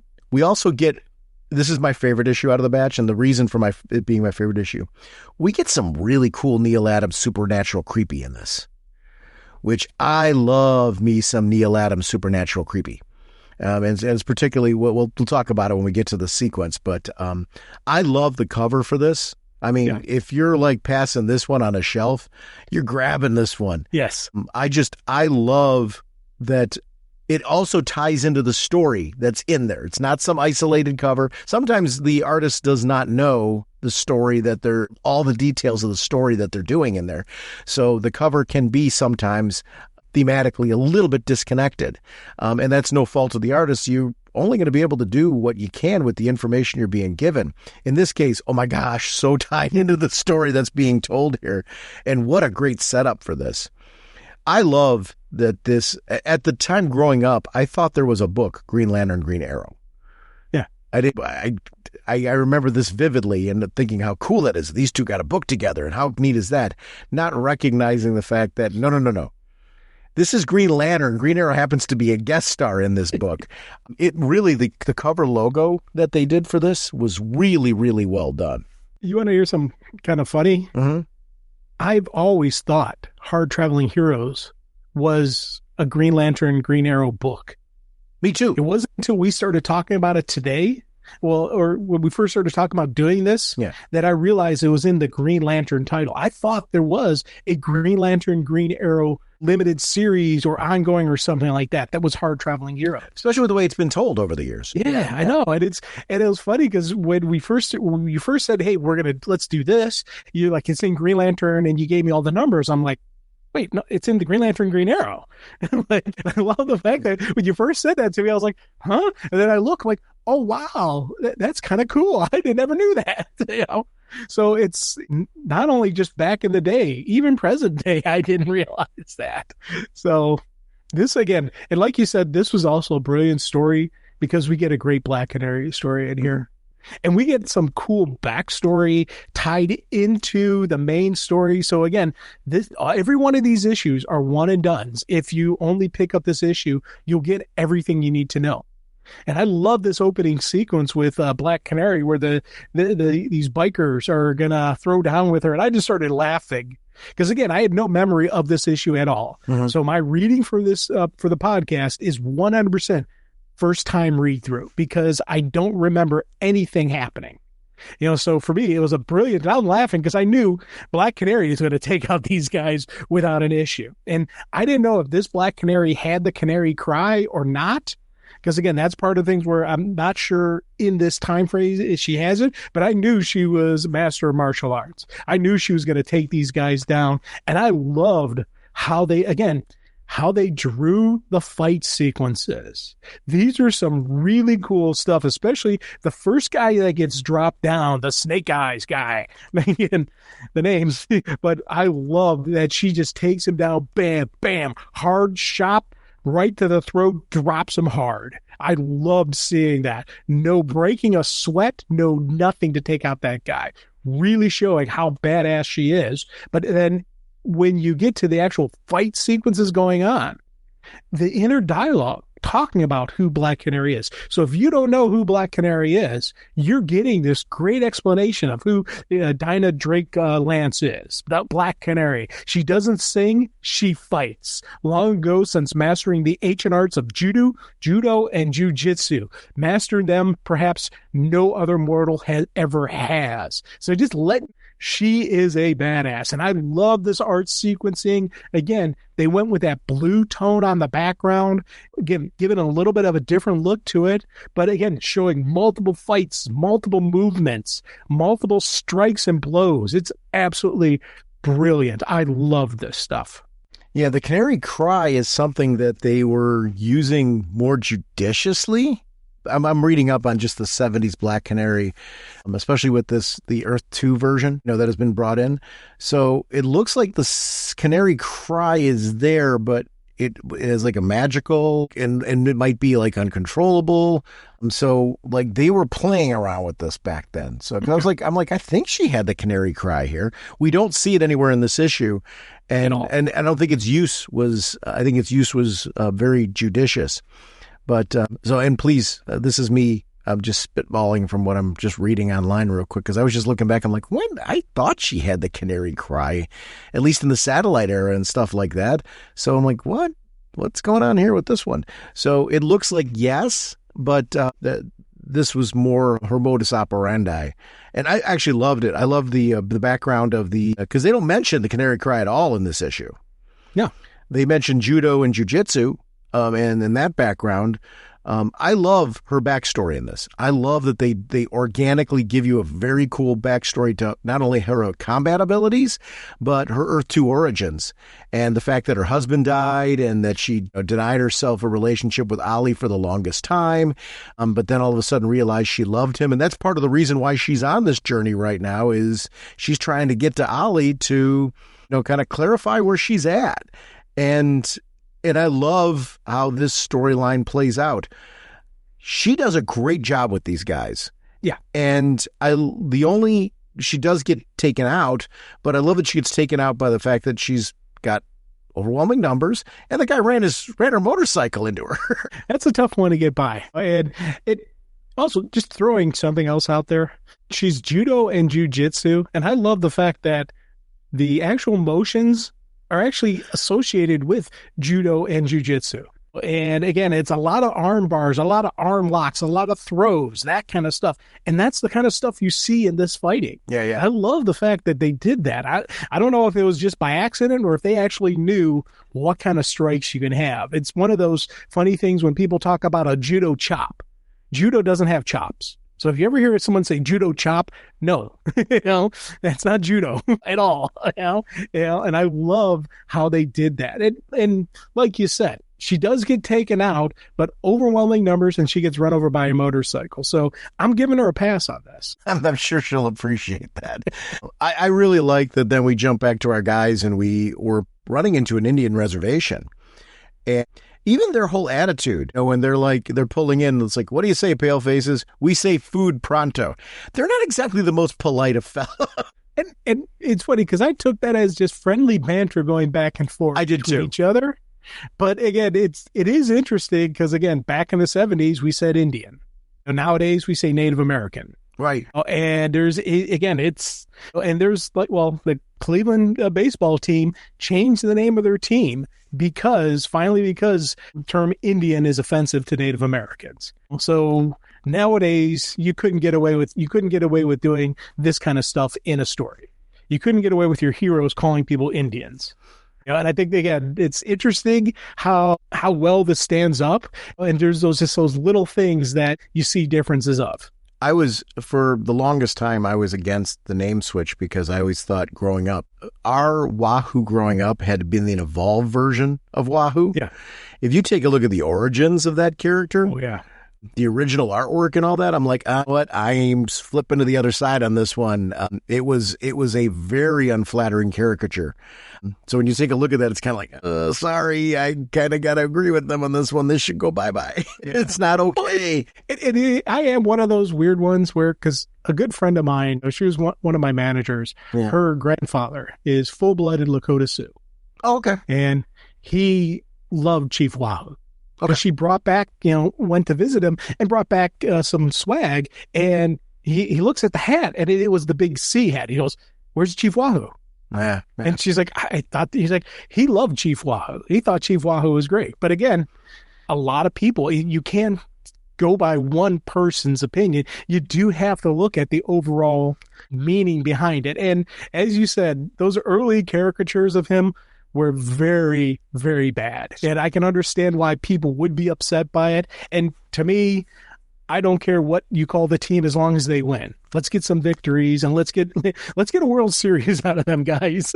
When you look at 70s and 80s Chief Wahoo, though, when you look at that, it's a much more flattering mascot. Yeah. Where you're sitting there like, oh, there's a rally behind Chief Wahoo and all that. The earlier years, I'm kind of like, oh, no, this is where it falls. Houston, this is where they did the right thing in evolving it. But I think, when you look back at the history and kind of go, kind of the damage is already done by the fact that you did that in the begin with. So yeah. I see that. I love how this led me to think of stuff like that. Yes. Oh, I immediately went there. Yeah. With the beans and the fact that he's being shoved around by the people that are and attacked by the people that are coming in. I love that Ollie and Hal are still like protecting their civilian identities. Yes. By, not us, sir. We're timid souls. And that makes a lot of sense because of the fact that it allows them to do stuff like be able to roll into a town and have lunch. That's where identities kind of, they're important in a different way sometimes. I want to know where they changed. How do you change? Yeah. Again, I do wonder if Hal, if he's got to physically change clothes, because we saw in the one sequence last issue where he was actually physically changing. But then we saw with the other, when he looked like the bad guy, it was his ring could change his clothes. Yeah. So I wonder how much of it's physical change, how much of it's the ring. Ollie, we know he's got to put on a costume. I'm wondering, though, if some of this was done via the ring for both of them. Like when Hal's charging, if you see they're both inside that. And so I took it as, and this is my own suspension of disbelief. I'm not saying I'm right on this one. If you take a look at the two of them in the quick change, we don't actually see them change into anything. We see Hal charging up on the ring, and both of them are enveloped in that green. Did Hal have something to do with both of them being able to do a quick change right there? I like that idea. I like the fact that this is really a creation by Hal. Yeah. His costume and Ollie's costume are both Hal's creation. I like that. And I'm going with that. Because again, we see Ollie doing some physical fighting and whatnot. And so, I'm good with that. That's where I'm at. It did stand out to me, though. I'm like, that happened really quick, and how did they not know it was them? I think everything just needed to happen quickly. I love the fight off of this one, though. I love the physicality that Neil Adams shows in the artwork in all of this. I really, really enjoy. You mentioned the attention to detail with Black Canary's fighting. I love that some of the fighting with Ollie is not clean. It's dirty. Yeah. Oh, and I love seeing stuff like that. He's got to scramble. He's got to throw down. Yeah. Again, he's not a clean fighter. But I do love the fact that he's not just the bow guy. Right. He can physically throw down. And I'm happy to see when people who are bow guys aren't just a bow guy. Mm-hmm. We've seen plenty of training stories and whatnot from Ollie that shows him physically training. There was that great sequence, with him learning initially from Black Canary. There's been a bunch of trainings showing him as a physical fighter. So I loved seeing this. And again, the layout on how they show the motion, this is a flat page, but you get clean motion. So this is something that I love this stuff. And then especially, I love when the guy's getting away and he's like, I've been hoping to try this arrow, his net arrow. I love the trick arrows. I love these. But I love that there's a story behind it. I got this idea when I saw some deep sea fishermen at work. Figured if I combined their net tech with the principle of atomic fission, I had the perfect gimmick. And I love that there was like 3 panels that were like laying out like these DC science of this particular arrow. I just like that. And I also love then the analysis of the bike. Yep. This is Canary's bike. This is the one, and I love that we get the little editor's note that this was given to him to Superman by Superman. Superman's making bikes. That's awesome. I'll be honest with you. I want to read that story. I want to read the story. I do too. Superman gives her a bike. I do too. There's got to be a reasoning. I'm assuming her original bike gets destroyed helping the Justice League is what my gut is telling me. Yeah. But I haven't read the story, so I want to read that story. I do too. That's one. It is Justice League of America number 75 if anybody's curious. Yeah. But I love that Ollie, when he recognizes whose it is, he's unhinged. It's, that's his girl. There's a feeling there. There's a different emotional relationship. It's Ollie's a man for justice for anybody, but now they got somebody who he's deeply connected to. And it's not just hurt her. They left her for dead. Right. That is the huge thing. Like, I don't know what happened to her. We left her. What do you mean? It's been left her lying on the side of the road a couple weeks ago. So they left her for dead. Mhm. That right there is the fury and the rage. And I love the fact that Holly wants to kill him. Well, this shows, again, it shows we both love the no-kill code in our heroes. We both love that. But this right here, you understand why. And I love Hal being the good friend that he is, stops him from doing it. And this for me was just an absolute brilliant sequence because we have us really going, and then you flip the page and then you get the other side of the story. And I love the fact that we get the other side of the story where they're like, hey, sorry for wrecking your place. And the guy's like, yeah, you guys have been doing that to us for 400 years. Did not see that coming. Did not see, again, this is a whole nother side of a lot of, you look at the history with the Native Americans and what they've gone through. They have survived an attempt of genocide. Now, the founding fathers really tried to wipe them off the map. Yeah. And when that wasn't working, they put them on the reservations. When that wasn't working, they were kicking them off the reservations, throwing them other places. There have been an extensive history of criminal action happening to these people. And again, it's something that I 100% didn't expect to see in this book. And I was like, oh my God, that is awesome. I love that even when they apologize, he calls them out. Yeah. And just he's got a whole attitude about it, and rightfully so. But I just loved how organic the conversation was. And it was just a great panel. They really went all in on this piece. I love that Appa Aliapsa is like, hey, this conversation interests me. I'd kind of like to know more. So it gives a reason for him to stick around behind just, hey, we don't want you getting killed. So I really liked that there was we're going on this journey. We're all learning on this journey. Let me stay here and get some more information. I like that. I like that little sidebar. It just made a ton of sense. Oh, big time. A great explanation why he's not around. Let's just focus on Hal and Ollie. Right. The introduction of Joshua here is sweet. And that's the supernatural piece that I was talking about earlier. I just love the whole visual look of him. This is vintage, like creepy Neil Adams. Oh, God. Right from the get-go that this is a dude that's got some power to him and he's dangerous. And again, I love how initially we get where he sees Black Canary. Hey, bird lady, Black Canary. It's like, oh, I can't. I'm home now. And as soon as you're reading that, you're like, something ain't right here. And then you get what's not right, Joshua. Brilliant way he's drawn. You immediately know there's something going on here. Didn't know about the hypnosis or any of that mind control stuff or anything, but you knew something was not right with this guy. I loved right away. There's no surprise when we learn he's the villain in this story.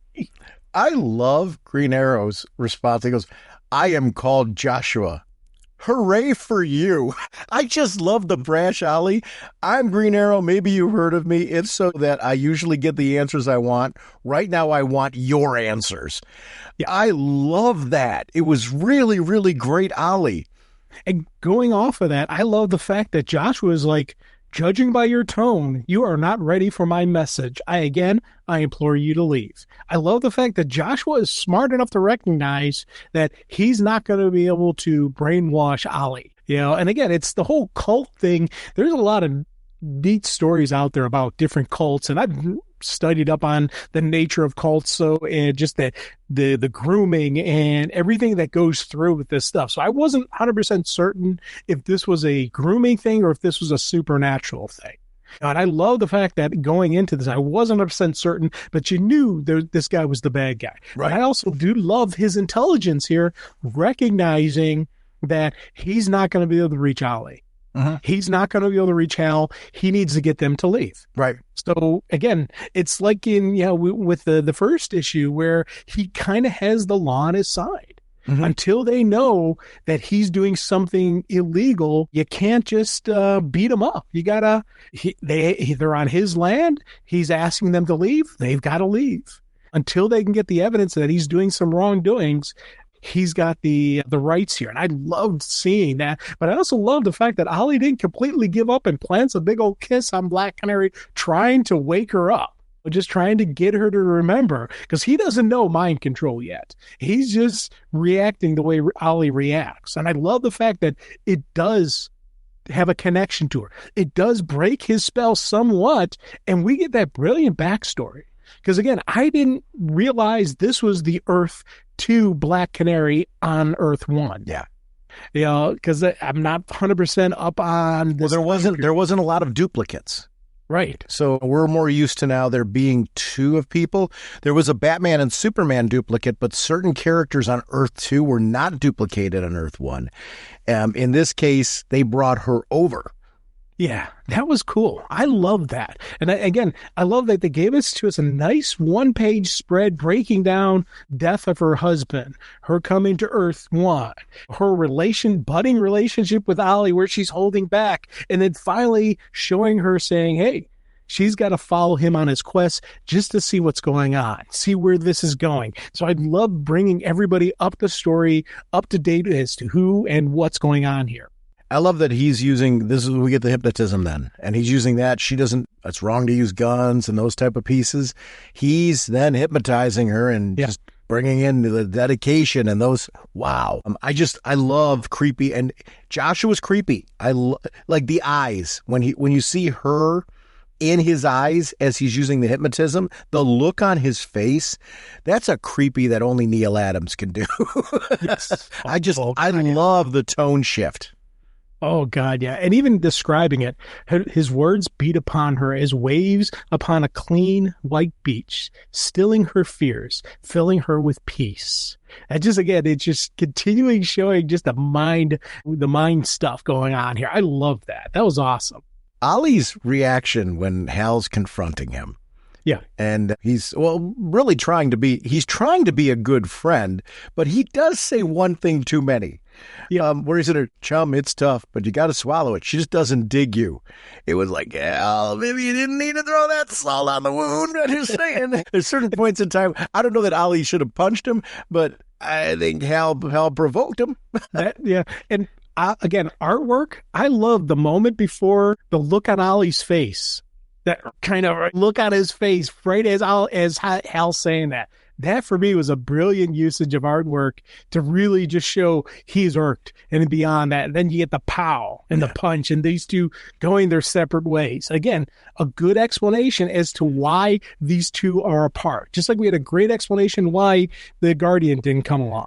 They also, though, they make good use of those pages to flesh out character. Because I love this page with Ollie. Again, we're using the blues to show we're in the dark. I'm acting like a spoiled brat, socking my best friend just because he's right, and I'm not man enough to admit it. Those sequences are really, when you're talking about this journey that these two characters are on, we need that from both of them. It's why I'm invested in this book. I'm invested in character. I'm invested in growth and development. This is something different that they're doing with these characters. That was a panel that was needed there to, again, build this book and what they're trying to do here with these characters. Oh, big time. Again, I love this, and I agree with it, and I love the fact that Ollie hears the gunfire, and that's when we start seeing more of what Joshua's doing. And this is a creepy, evil person. And I love the fact that we're seeing the mind control that he's doing, and all the weird, I don't know whether he's a metahuman, whether it's magic, whether it's just good old-fashioned brainwashing. I don't know what he's doing. But I do love the fact that we get to see this guy who we thought was a creep is also evil, just like we did in the beginning. I'm going to disagree with you, Jim. He's not a bigot at all. He's willing to kill everybody. As long as you're not white. Red man, black man, yellow man, you name it. He'll kill them all. Yeah. Like, huh? Yeah. Oh, that again. And here's the thing. There are people out there like him still. I hate to say that. Yeah, I wish that wasn't true, but this is written in the 70s. In 2026, we still have people who think exactly like this guy. Oh, it was, and obviously I was joking about him, but you're sitting here like, oh my gosh, you're right. You said it best. He's evil. Yeah. And sometimes I like in a book where what's nice is we've had 3 very different issues, and the villains in these issues have been very, very different. This is the one that his pure evil is just very different than the other 2 books and the villains that we've gotten there. I really like the variation. You're getting a very different kind of storytelling. It's captivating, really captivating. There's nothing cookie cutter about what they've done in these 3 issues as they've been journeying along. And once again, story written in the 70s about racism. Yes. I loved it. I love it. Yes. And again, story written showing this is wrong. You can very clearly see that this kind of stuff is wrong. And I love that we're seeing it. And again, our choices, again, keeping it in the darkness where the flash of the guns is what's really lighting up their faces. And then even on him, when he's really going in like, now is the time for the strike our first blow. And you get that evil, just that anger and that rage in him. I love, again, the story is brilliant, but I love the artwork on this. And I love the fact that Ali recognizes that, hey, he's hypnotized them. And he's going to launch a bunch of lost souls, turning them into a wolf pack. Yeah. And he's recognizing that he can't do this alone. He's got to call for backup right here. He's calling for backup with the flare arrow. I love that. I was like, I cheered because, again, it shows intelligence to call for backup. Yeah, and trying to do it in such a way where he can't go run back and get Hal or that type of thing. It's like he's hoping that Hal will understand what this means. Yeah. The party that is coming at Hal, and we get to see Hal has to use a creative shield because of the fact that his natural shield's not working. I loved what he did with the magnets. Yeah. Turning the magnet, all of a sudden pulling up the weapons, but then turning it white hot so it melts them. I loved those little, we've seen Hal, instead of doing the same Green Lantern tricks over and over again, yep, they've done multiple different tricks along the way. So then we get to see the final mob and really the situation where Black Canary is tasked with shooting Ollie. Yeah. And I love Hal recognizing, I gotta be very careful here. I can either try to save Dinah's soul, save her psyche, save her mental health here by letting her work her way through this, or I can leap in right now and she will always wonder what she would have done in that moment. And I love that he's like, I'll be ready. I will be ready to take them out if we need to, but I've got to let her go through this. I love the panels of her fighting this. Yes. How we were colored, then go gradually more and more pale. And we see the sweat just going down her face as she's having that internal struggle. And she drops, even though she's still under his control, she drops the gun and says, I can't. Forgive me, Master. I can't. And I love that he's ready to pull the gun over there. Hal's got no hesitation there now. We're taking this dude down. Don't care about his mental state. Like you said, I love the fact that they gave us the explanation as to why Hal was waiting. Because he's 100% correct here. If he jumped in right away, she'd forever question it. But right now, she's got it. She knows she dropped the gun. Yeah. She didn't pull the trigger. That was, again, brilliant story, brilliant artwork. And I love the fact that when Hal punches him, he ends up killing himself. The gun goes off while the gun was pointed at his own chest and he kills himself. Yeah. Which I was like, oh, wow. I've never really seen them do that kind of stuff before.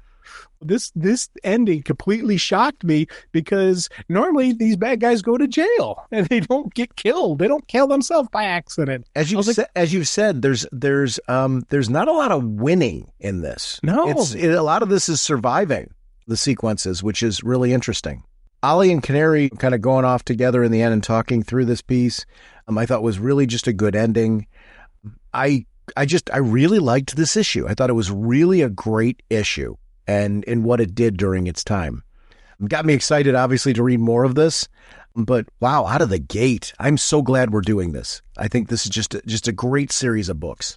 Oh God, yeah, dude. I'll tell you, man, I am just like so surprised at the story because, as I said, the last two issues I had zero memory of them. Uh-huh. So it was like this reading it for the first time, and I love this story. This is absolutely brilliant writing, and I love this artwork. So I am so looking forward to the upcoming parts that we got to talk about. He is called Hawkman. His gauntlets possess awesome powers. RagingBullets.com is our show website. That's where you can find details on upcoming episodes and their releases. It leads into our Facebook fan page and also Twitter/X. We are proud to be part of an amazing Facebook group community, and I just want to thank everyone that posts over there, whether it's comments about the show, sharing blog posts, thoughts on current comic book or pop culture news. I love the commentary over there and really appreciate everyone who participates. With the About Us section of our show websites, where you can find out how to connect with us on gaming platforms and personal social media. I am a regular co-host on Is It Jaws, a film review podcast with Paul Spataro. Very lucky to be a part of that podcast. Please feel free to check that out. We review films using the Jaws 1-4 scale with a great group of guests that rotate based on the film series that we're doing. We are sponsored, as always, by DCB Service and InStockTrades.com. Mr. Seglin, what is going on over at DCBService.com? We have Green Lantern, Green Arrow, Hard Traveling Heroes, Omnibus hardcover. This is the entire collection of this of the Hard Traveling Heroes. It's 40% off, only $75. Thank you, DCBS. Over at InStockTrades.com, as I mentioned, they're bringing these books back into print, and I really appreciate that. Absolute Batman, The Long Halloween hardcover, 2026 version, $100 regularly, 40% off, only $60. Batman, Superman, World's Finest Silver Age Omnibus, Volume 2 hardcover, $75 regularly, 40% off, only $45 for the 2026 version of that. I want to thank DCB Service and InStockTrades.com for continuing to support our show. For our next episode, we're tentatively going to be jumping ahead to Green Lantern issues 85 and 86. The reason being is we've been planning for quite some time now a crossover with the Back to the Bins podcast, where we're going to be doing some amazing Spider-Man issues on that podcast, and we are going to be doing the Green Lantern issues on this podcast, with more details to come on both of those. But next week, tentatively, we're going to be jumping ahead, doing that crossover, and then jumping back to some of the earlier issues leading to this. We are going to do all of Hard Traveling Heroes. This is just a great opportunity to be able to catch up with some friends and do something a little different on the podcast. So please keep an eye on the Facebook group and, of course, the show website for more details as we flesh this out over the next week. And we will see you then. Bye! All right, you guys. Are you ready to sing your song? I'd say we are. Yeah, let's sing it now. Okay, this should be fun. Now get ready for your cue. Okay, Sean? Okay. Okay, Jim? Jim? Jim! Okay. Raging bullets time is here. We talk about what we hold dear. Comic books and TV shows. Superheroes and their clothes. Justice League and so much more. I just love Green Lantern Corps. We talk about the books we've read with spoilers straight ahead.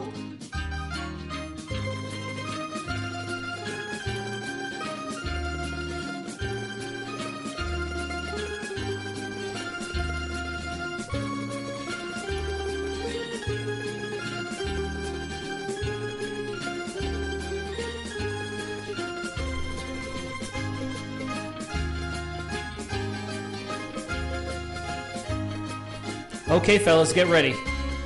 That was very good, Sean. Naturally. Jim, you're a little flat there, so be careful. Jim? Jim? Jim! Okay. Justice League and so much more. I still love Green Lantern Corps. DC Comics are what we know. The Raging Bullet Show. DC Comics are what we know. The Raging Bullet Show. Excellent job, guys. Let's sing it again. Yeah, let's sing it again. No, that's enough. Let's not push it. Push it? What is that? Yeah, what are you talking about? No, I didn't mean anything by that. I think Sean, we're going to Jim, how how long do you want the song to go? Look, it's